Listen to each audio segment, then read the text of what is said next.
Do you have a sense of deja vu around this? Yes. Vujade. So we tried to do this one last week. Last week. And somehow I didn't hit the we right screwed button, it up. and so it recorded video only with no audio. So we're doing this one again. It's always good redoubling your efforts. Yeah. Yeah. So how are you, No wife? good deed goes unpunished, as And they say. as Somebody says. people say.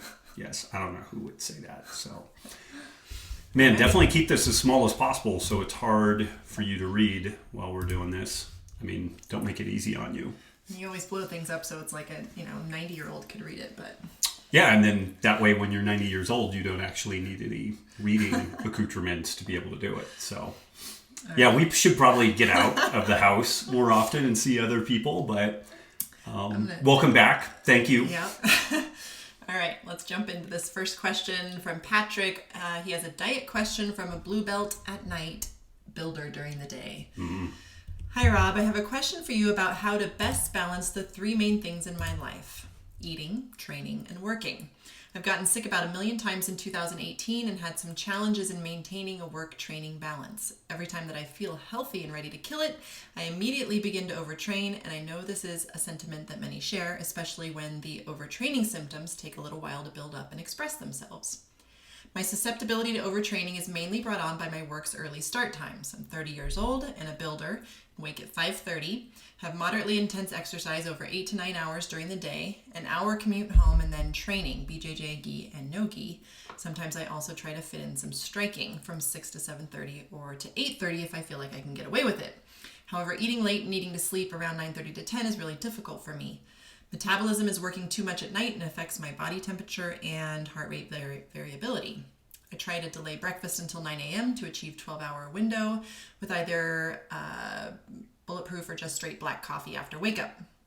I don't have the option of training during the day, unfortunately. Some of the overtraining symptoms I've had have been IBS type, adrenal stress, and then the associated depressive mood when in a slump.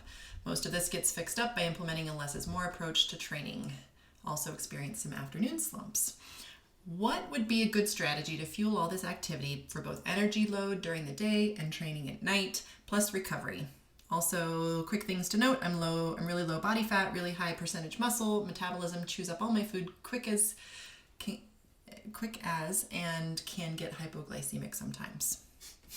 Well, that was smooth. There's a word missing there. Yeah, so I had a very detailed response last time. This is the problem of screwing up podcasts, is because you feel like, man, I gave a really good response the first time, and I'm not entirely sure if I can pull that together on the second one. But the things that we talked about, definitely you might just need to pick, are you doing jits or not? And not so much jits or not, but adding in Muay Thai on top of that, and then the short sleep, like that's just a disaster, man. That is just begging for problems. I would try to dial down the intensity of the training as much as possible, like try to get fat and lazy and efficient. Your goal in jiu-jitsu, in my opinion, should be to get out of shape because you're so lazy and efficient with it. And this flies in the face of the way that most people train, the most schools' philosophies. People just go and make it a very anaerobic, intense sport. I would try to do the opposite and try to make it relaxed and gentle and weight-centric. And so depending on the type of school you go to and the type of game you have, that may be a big change. I would check out Henry Aiken's Hidden Jiu-Jitsu online stuff, even if you just buy one module. I think he has the Bali course that actually shows him rolling with the students. So you get a bunch of awesome material, and then you see Henry rolling. And when you see how lazy and efficient this guy is, but he just absolutely destroys people, it's a pretty good wake-up call for kind of what's going into that. So you asked about fueling, though. You didn't ask about training, but the training piece is really important. The fueling, I would try front-loading more of the calories earlier in the day. I would go maybe as much as like 50% of your whole day's calories at breakfast, and then maybe like 30% at lunch, and then maybe 20% for dinner. Or if you could front-load even more of that, that would be great. The challenge is that you put, okay, so here's an example. I forget who I was talking to recently, but they were talking about how to undo hypothermia in people. You get super cold, your body temperature is dropped, clearly like putting them in a warm environment, putting warm clothes on and all that is effective. But if you don't have access to things like that or limited access, one of the best things that you can do is eat, and eat as much as you can, because it will absolutely raise your body temperature, both from the caloric content of the food entering your system, but also just from the kind of physical chemical breakdown of food will elevate your body temperature. For you to get into deep effective sleep, you need your body temperature to drop. So doing a big meal post training can be really problematic, but at the same time, any type of like fasting and stuff like that can be a challenge. And so maybe that 12-hour fast is okay. If that's fitting into your schedule, that's probably fine, but I definitely wouldn't push it much more than that, particularly given how lean you are and the activity level.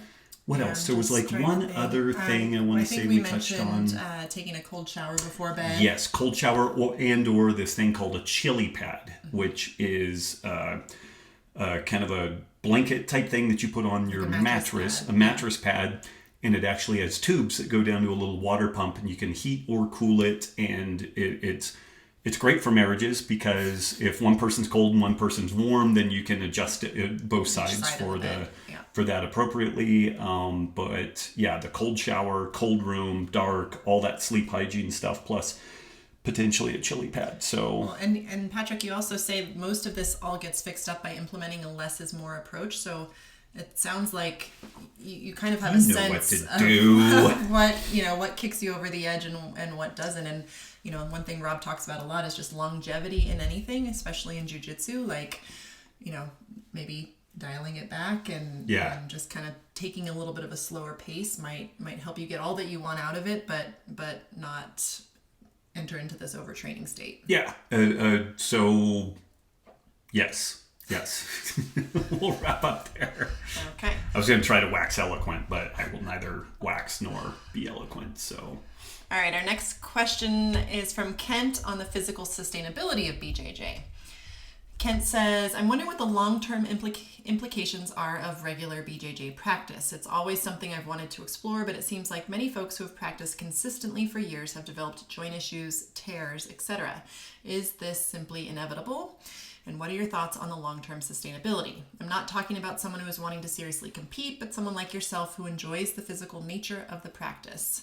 My apologies in advance if you've already answered this question and I missed it. Thanks for all you do. We did answer it, but it didn't get recorded. We answered it 4 days ago. Yeah, and we did a pretty good job on it, as I recollect with that. So the short answer is, it is not an inevitable thing that you're going to get injured doing Brazilian Jiu-Jitsu. Not anymore so. And I would suspect probably less so than like soccer or basketball. Like I forget, like the greatest injury rate in the military is like pickup basketball or something like that. Like, more people get injured. There's more downtime from pickup basketball in the military than like all other military activities or something like that. So yeah, jiu-jitsu is a contact sport. There is injury potential, but a couple of things with that. If you're a knucklehead and you don't tap at the appropriate time, you're going to get hurt. So tap early, tap often. Our coach, John Frankel, makes the case that you've got to love jiu-jitsu more than winning. And what that means is that you get in, and when somebody gets you, that's a repetition. And you think about like, oh, how did they get that armbar? How did they get that choke? And you start trying to kind of retro-engineer that. What do you need to do to be able to intervene earlier, to be able to deal with that? If somebody's going super hard, you either communicate with them to dial it down, or you figure out a way of kind of mitigating that stuff. So a lot of it is the vibe of your school and your training partners too. Like if you're in a place where everybody's like going for bear and like, I'm going to tap you, by hook or by crook, then the likelihood of injury is probably higher. If you're in a school where it's like, I just, okay, here's my arm. How can I get out? Like, what can I do to get out of this? And you're okay being in those positions and tapping and not always coming out on top. You're going to learn a lot more, and your likelihood of injury is probably less. Yeah, and some of the big injury points, like joints of the hands, the fingers, if you do a really grip-intensive game, like if you're like grabbing sleeves and you're grabbing pants and stuff like that, I would make the case that it's a dead-end process. Like you actually don't get as good at jiu-jitsu as what you would otherwise get. And two, it really can damage your hands pretty There are severely. people that tape all their fingers up just to to train. Yeah, because people their do this hands as a are badge so- of honor. They go sit down and they spend 30 minutes taping their fucking hands, and it's like you're, in my opinion, again, and there's lots of opinion around this, but it's not good jiu-jitsu. Overhooks, underhooks, instead of grabbing, sleeve, I'm doing, more kind of no gi stuff, whether I'm wearing a gi or not. We wear a gi most of the time because I'm just comfortable in it, but my gi and no gi game are virtually identical. The only difference is occasionally I choke people with their gi, and every once in a while somebody tries or does choke me with my gi. And other than that, my gi and no gi games are virtually identical. And then we had one other piece to this. Looking at something called kin stretch. Yeah, kin the stretch. Folks who do functional range conditioning. Dr. Andrea Spina up in Toronto, and then he has several of his coaches that offer kin stretch. It's amazing. Like we haven't experienced something like this before. It's basically strengthening in your end range. So in jiu-jitsu, frequently you are in an end range position when you're about to tap. So it's just preventing, it's helping to keep those tissues healthy, keeping them strong in their end range. So hopefully your likelihood of injury is significantly less. Yeah, I'm glad you remember that. And then one other thought, and this is going to make some people angry, but the grips are a big deal for injury in jiu-jitsu. And the other thing that's super catastrophic is the neck. And inverted games where people are spinning around upside down inverted. I know it's super popular in modern jiu-jitsu. There are people that do it really, really well. And there are a lot of people that get seriously, seriously broken from it. Particularly if you are a little bit of a smaller person and you are weight bearing under that inverted load. Like I just think it's super dodgy. It has limited application from a self-defense standpoint, and orthopedically, I think it's a disaster. And I know I'm going to get a bunch of people that absolutely hate me on that, but controversy is good. Controversy is good, apparently. Yeah. All right, our next question is from Allie on vitamin D lights. Hi, Robb and Nicki. I've been a follower of yours for years and considered myself paleo, but I would pick and choose. This past May, I decided to buy in 100%, and I purchased your keto masterclass, which changed my life. I've lost 40 pounds, but more important is that for the first time in my life, I am in control of my food. Life-changing. Pretty cool. And now that I'm on a roll, I'm trying to implement more positive life-changing choices. My question relates to vitamin D synthesis in the cold Connecticut fall and winter. I'm trying to get outside as much as possible, but exposing skin just isn't feasible. I know that sunlight is preferable to supplementing, but how about those happy lights? Do they work? Will a $40 one work, or do I need the expensive one? Could you recommend one? If they don't work, what dosage of vitamin D should I aim for from a supplement? Thank you. And I think when we answered this last time, I tackled the supplement first. I would recommend some sort of a ADK supplement like Carlson's. They have some great drops. Vitamin D causes the body to retain calcium. Vitamin K2 tells the body where to put it. You don't want to retain a bunch of calcium and have it end up in your vascular bed. Like that's bad. So if you're going to supplement, that's a good way to go. And the amounts really vary. Like some people do like 10,000 or 20,000 IU dose every like 20 days or something. Some people dose daily. I would just recommend getting a baseline blood value. Yeah. And then kind of dosing appropriate to that.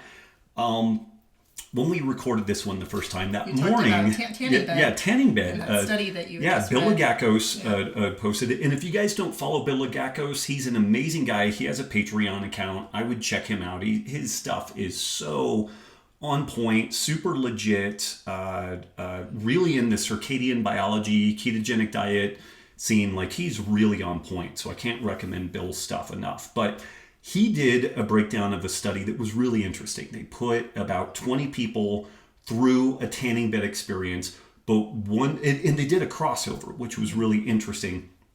One group of people got exposed to bright light that had UV in it that would produce vitamin D and all the like kind of opioid release associated with light exposure. And the other one was bright light but no UV. And then they would cross folks over so that they would kind of figure out, okay, here's my experience of A, here's my experience of B. 95% of the people then they got to choose to go again. Then they got to choose and 95% of the people chose the one with UV. The one with the UV, which was interesting.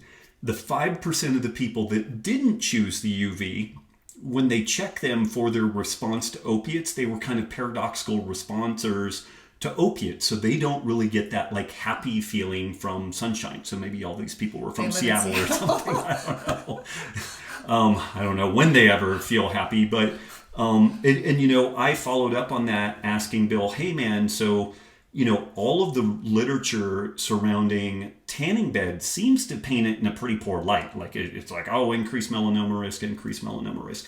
None of these things though ask a question. I have never found a study that looked at how long are people in the tanning bed. It's always just kind of like, do you do it or do you not do it? And for the vast majority of people, when they do tanning, it's like trying to be a leather handbag. Like they really fucking go for bear on that. And so, is there a case for doing a 1 minute exposure, a 2 minute exposure, which it is definitely far more intense than the light that we get from the sun. But Bill's thought on this was interesting. And again, not medical advice. This is, we're just trying to figure out what the story is with this stuff. But he made the case that there's slowly a backpedaling within the dermatology scene that being out in the sun is safe. Like they're slowly starting to backpedal on that because it's so crystal clear that circadian biology is critical to everything else we have going on. And it's just impossible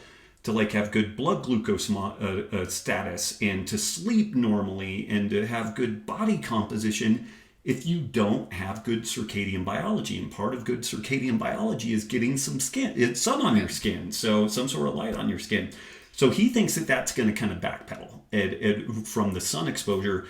And then he agreed that he would be hard pressed to imagine that there shouldn't be a protocol for like a very brief, like 1 minute exposure, and you do that 3 times a week for 1 week, and then maybe a 2 minute exposure, and maybe you cap it off at like 3-4 minutes. Like you're not necessarily using it specifically as a tanning implementation, but as a means of producing vitamin D, which can happen very quickly under those circumstances, and just kind of circadian entrainment.